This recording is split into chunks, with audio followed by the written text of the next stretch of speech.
ഓ butterfly അല്ലേ? ആ അതാ ബട്ടർഫ്ലൈ പറഞ്ഞോണ്ട. അല്ല ഒന്നും ഉണ്ടാക്കണമെന്നില്ല ഈ പറയും പോലെ കാലത്ത്. അതേ പറഞ്ഞ ഒന്നുമില്ലാന്ന് പറഞ്ഞ മനസ്സിലായോ?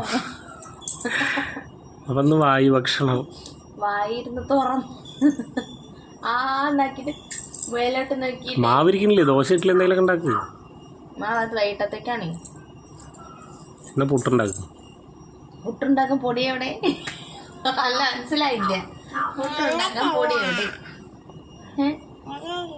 ഇന്ന് നമ്മള് നല്ല പൊറോട്ടയും അങ്ങനെ ബീഫും വെച്ചിട്ട് അങ്ങനെ കഴിക്കും. പൊറോട്ട ആരുണ്ടാക്കും? പൊറോട്ട കടയിൽ നിന്ന് മേടിക്കും. അപ്പൊ ബീഫ് ആരുണ്ടാക്കും? ബീഫ് കടയിൽ നിന്ന് മേടിക്കും. അപ്പൊ കടയിൽ പോയിട്ട് സാധനം മേടിക്കണം എന്ന് അർത്ഥം. അതെ. ഇന്ന് വൈകിട്ടത്തേക്ക് നമുക്ക് ദോശയും ചിക്കൻ കറിയും വീട്ടിൽ വെക്കാം.